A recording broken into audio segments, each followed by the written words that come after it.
Welcome to the deep dive. Today we're getting into something really complex, fascinating too, the hostility between Iran and Israel. I mean, these are two countries, they don't share a border, no history of direct, open war, but they always seem right on the edge of it. It's really shaped the Middle East. And you've given us a great stack of sources, Financial Times, Washington Post, some history from Wikipedia, Al Jazeera, and analyses on recent moves. Lots to unpack. That's right. And our goal today is to pull out the key takeaways from all this material. We want to help you understand not just what's going on, but really why it matters, sort of cut through the noise. This relationship, it's just crucial for understanding stability or, instability in the region. Okay, so let's start with the big question. How did these two, now such bitter enemies, ever become, well, allies? It seems almost unbelievable now, a real historical whiplash. It really does feel like that. You have to go back before 1979, under the Shah, Mohammad Reza Pahlavi. Iran back then was a monarchy, modernizing, very much lined up with the West. And Israel at the same time was pretty isolated, surrounded by mostly hostile Arab states. So Israel looked for allies, covert ones, in non-Arab Muslim countries. And Iran, along with Turkey, they fit the bill. Right, so it wasn't just a nod and a wink. They were actually working together strategically. What did that look like? Oh yeah, it was quite pragmatic, though often kept quiet. Iran sold oil to Israel, a huge deal for them. And their intelligence agencies, Mossad for Israel and Savak, the Shah's agency, they cooperated, shared intelligence. They both had this common interest in pushing back against Soviet influence spread through Arab nationalism. So it made sense strategically, even if it was, under the radar. And then boom, 1979, the Islamic Revolution just flips the whole thing on its head. Completely. Ayatollah Khomeini comes in, overthrows the Shah, and establishes a Shia theocracy. And this wasn't just a political change, it was a fundamental shift in Iran's identity, its whole worldview, and its foreign policy. And Khomeini didn't mince words, did he? Famously calling Israel the little Satan, right alongside the U.S. as the great Satan. Exactly. The rhetoric was immediate and, well, extreme.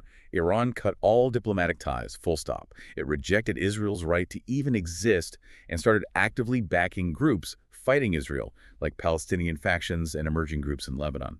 So this is the key. It became an ideological battle. Israel went from being this quiet partner to essentially a theological enemy, painted as the source of all problems for Muslims in the region. That's where it gets really deep, doesn't it? This isn't just territory or resources. It's fundamentally about beliefs, ideological warfare. Absolutely central. For the Islamic Republic, anti-Zionism isn't just like one policy point among many. It's baked into the regime's DNA. They position themselves as the leaders of Islamic resistance, defending the Palestinians. It's crucial for their legitimacy, both at home and, across the Muslim world. Opposing Israel allows them to claim moral leadership and defy the West, defy what they see as imperialism. Okay, and turning the tables, how does Israel see Iran? Just another hostile state, or is it different? Oh, it's definitely different. Israel sees Iran as an existential threat. That word gets used a lot, and for good reason from their perspective. You have Iran's supreme leader calling for Israel's disruption. You have Iran funding and arming groups like Hezbollah and Hamas that directly attack Israelis. And then the big one, Iran's nuclear program. For Israel, that raises the specter of another Holocaust. It hits a very deep nerve. So yeah, it's this intense clash of identities. Iran is the revolutionary resistance. Israel is the besieged democracy fighting for survival. So given that they don't share a border, how do they actually fight? This is where the shadow war comes in, right? That's exactly it. Iran, for the most part, avoids direct state-on-state conflict. It's too risky, too costly. Instead, they fight through proxies. Think Hezbollah in Lebanon, Iran, arm them to the teeth. They have something like, over 100,000 rockets pointed at Israel? 100,000, yeah. That's staggering. It is. Then you have Hamas and Islamic Jihad in Gaza. Sunni groups, interestingly, but Iran backs them because they fight Israel. And Syria is crucial. Iran has managed to build up military bases, weapons depots, personnel right near Israel's northern border, using the chaos of the Syrian war to its advantage. Right. So facing this kind of proxy threat, what does Israel do? How do they counter without triggering an all-out war? Israel's response is also calculated, often described as the war between the wars. They conduct frequent targeted airstrikes, especially in Syria, hitting Iranian weapon shipments, command centers, Hezbollah positions, trying to degrade those capabilities before they become a bigger threat. And assassinations, too. We've heard about those. Yes, targeted killings, like the nuclear scientist Mohsen Fakhrizadeh back in 2020. That sent a clear message. And cyber warfare is huge. Stuxnet, that virus aimed at Iran's nuclear centrifuges years ago that was widely attributed to Israel and the U.S. So the strategy is, well, Iran wants to create this ring of fire around Israel, deterrence through proxies. Israel's response is often called mowing the grass, regularly cutting back the capabilities of Iran and its proxies to keep the threat manageable, without necessarily solving the root problem or starting a massive war. It's a constant simmering conflict. Okay, and simmering below all of this, or maybe looming over it, is the nuclear question, the elephant in the room. Why is this the ultimate flashpoint? Yeah, it changes everything. Iran insists its program is for peaceful energy, medical isotopes, things like that. But Okay. it's enriched uranium way beyond what's needed for civilian reactors. It's limited IAEA inspections at times. And there are reports about weaponization research in the past. So the international community, and especially Israel, is deeply skeptical, to say the least. And Israel has its own nuclear capability, though it's officially undeclared, right? What's their stance on Iran? Israel is widely believed to have, yes, a significant nuclear arsenal, maybe 90 to 200 warheads, estimates vary, and their position on Iran is absolutely unambiguous. We will not allow Iran to obtain nuclear weapons. Full stop. It's a red line. So what actions flow from that red line?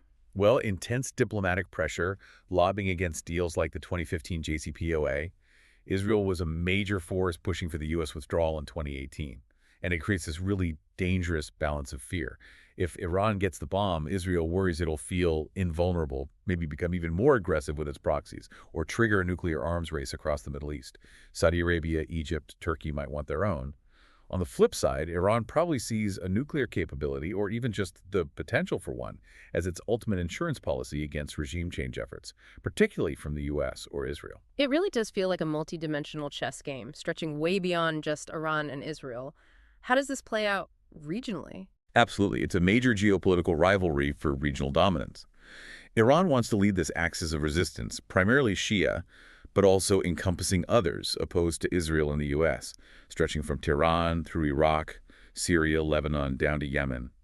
Israel, conversely, wants to build alliances to contain Iran, and that's where the Arab states come in. Ah, the Arab factor. Because countries like Saudi Arabia, the UAE, Bahrain, they fear Iran too, maybe even more than they historically distrusted Israel. Precisely. Shared threat perception. And that led directly to the Abraham Accords in 2020, normalization deals between Israel and the UAE, Bahrain, later Sudan and Morocco is a huge shift. For Iran, this was seen as a massive betrayal, particularly of the Palestinian cause, and a direct attempt to build an anti-Iran coalition. And then you have the global powers involved. Right. Iran is leaning more towards Russia and China, finding common ground in opposing U.S. influence.